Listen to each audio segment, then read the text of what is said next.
विधी संघर्षग्रस्त 3 बालकांनी नितीनला का ठार केले? नक्की काय होते कारण? नक्की व्हिडिओ बघा. जुन्या भांडणाची कुरापत काढून 3 तरुणांनी एका तरुणास लाकडी दांडक्याने आणि चाकूने मारहाण करून त्याच्या डोक्यात दगड टाकून खून केला. ही घटना छावणी पोलीस ठाण्याच्या हद्दीतील जुना मुंबई आग्रा महामार्गावरील सुझुकी शोरूम समोरील रस्त्यावर घडली. मारेकऱ्यांमध्ये दोघेजण विधी संघर्षग्रस्त बालके असून पोलिसांनी त्यांना ताब्यात घेतले आहे, तर मुख्य आरोपीस अटक केली आहे. नेमके प्रकरण काय आहे ते पुढे आपण व्हिडिओमध्ये पाहूया. पण तत्पूर्वी तुम्ही जर या चॅनलवर जर नवीन असाल तर प्लीज आपल्या ह्या मराठी चॅनलला नक्की सबस्क्राईब करा.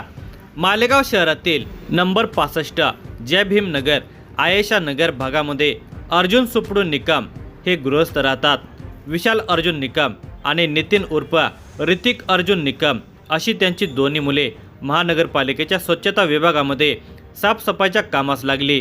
मिळणाऱ्या पगारातून आपला घर खर्च चालवू लागली.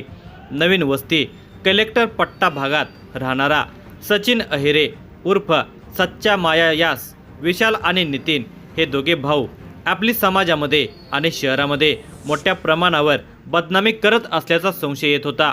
त्यामुळे तो त्या दोन्ही भावांच्यावर चिडून होता. विशेष करून नितीनवर त्याचा खूप राग होता आणि त्यामुळे त्याने त्याला चांगला धडा शिकवण्याचा निर्धार केला होता. सुमारे 8 ते 10 वर्षापूर्वी नितीनचा भाऊ विशाल हा मालेगाव शहरातील मोतीबाग नाक्यावर साफसफाईचे काम करत असताना सचिन अहिरे उर्फ सच्चा माया वय वर्षे 25 हा त्याचा मित्र पिंगये याला सोबत घेऊन त्याच्याकडे आला होता.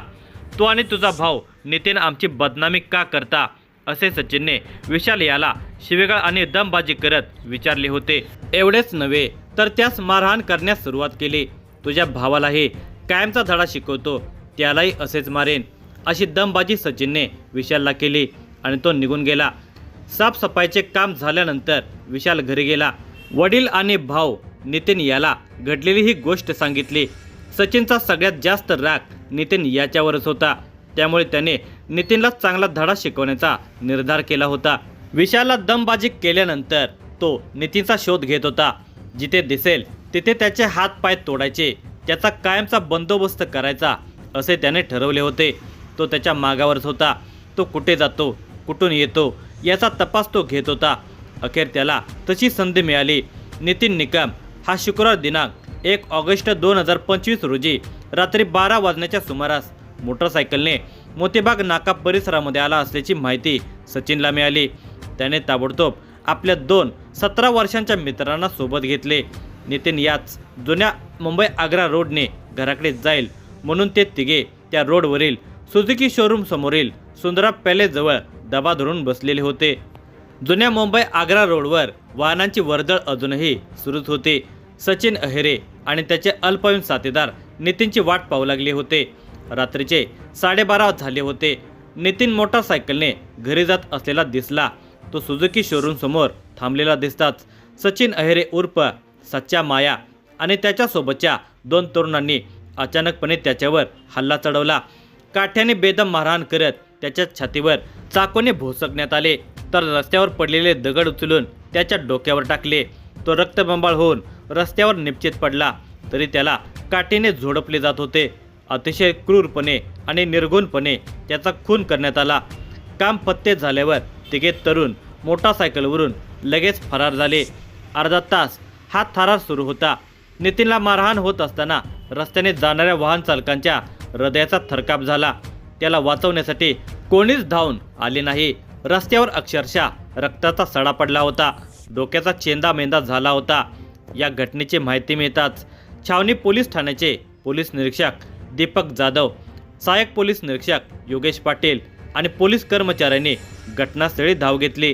पोलिसांनी ताबडतोब ॲम्ब्युलन्स बोलावून घायाळ झालेल्या नितीनला शासकीय सामान्य रुग्णालयात दाखल केले आणि नितीनला कोणी मारले याचा शोध पोलिसांनी सुरू केला. परिसरातील CCTV कॅमेरे तपासले असता सचिन अहिरे उर्फ सच्चा माया व त्याच्यासोबतच्या 2 17 वर्षाच्या तरुणांनी लाठ्या काट्याने मारहाण करून छातीमध्ये चाकू खुपसून आणि डोक्यात दगड टाकून त्याचा निर्घुणपणे खून करत असल्याचे त्यांना दिसले आणि पोलिसांनी रात्रीच 1-1.5 तासांच्या आत या तिघा मारेकऱ्यांचा शोध घेऊन त्यांना ताब्यात घेतले.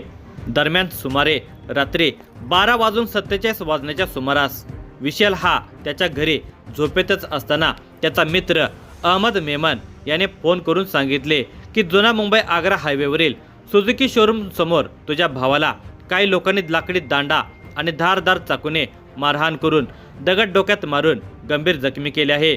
ही खबर मिळताच दोघा मित्रांना सोबत घेऊन विशाल घटनास्थळी दाखल झाला। तेव्हा त्याला दिसले की नितीन याच्या चेहऱ्यावर आणि अंगावर चाकूने वार केल्याच्या जखमांमधून रक्तस्राव सुरू असून त्याचा चेहरा, डोके आणि कपडे रक्ताने माखलेले होते। त्याच्या डोक्याच्या बाजूलाच रक्ताने माखलेला दगड पडलेला होता। विशालने मित्रांच्या मदतीने नितीनला ॲम्ब्युलन्समध्ये टाकून शासकीय सामान्य रुग्णालयात आणले, मात्र वैद्यकीय अधिकाऱ्यांनी त्याला तपासून तो मयत झाल्याचे घोषित केले। जुन्या भांडणाची कुरापत काढून सचिन अहिरे उर्फ सच्चा माया आणि त्याच्या दोघा 17 वर्षाच्या साथीदारांनी भाऊ नितीन याला लाकडी दांड्याने आणि चाकूने मारहाण करून त्याच्या चेहऱ्यावर दगड टाकून त्यास त्यांनी जीवे ठार मारल्याची फिर्याद विशालने छावणी पोलीस ठाण्यात दाखल केली। त्याने दिलेल्या फिर्यादीवरून छावणी पोलीस ठाण्यामध्ये या तिघांच्यावर गुन्हा रजिस्टर नंबर 197/2025 भारतीय न्याय संहिता कलम 103(1) व 3(5) कलमाखाली गुन्हा दाखल करण्यात आला। गुन्हा घडल्यापासून पोलीस अधीक्षक बाळासाहेब पाटील, अप्पर पोलीस अधीक्षक तेगबीर सिंग वेळोवेळी छावणी पोलिसांना मार्गदर्शन करून गुन्ह्याच्या तपासाची माहिती घेत होते। गुन्हा घडल्यानंतर अवघ्या 1 ते 1.5 तासांच्या आत तीनही आरोपींना ताब्यात घेतल्याने त्यांनी त्यांचे अभिनंदन केले। पुढील तपास सहाय्यक पोलीस निरीक्षक योगेश पाटील हे करत आहेत। अतिशय भयानक आणि क्रूर पद्धतीने नितीनला ठार मारल्याने हळहळ व्यक्त केली जात आहे।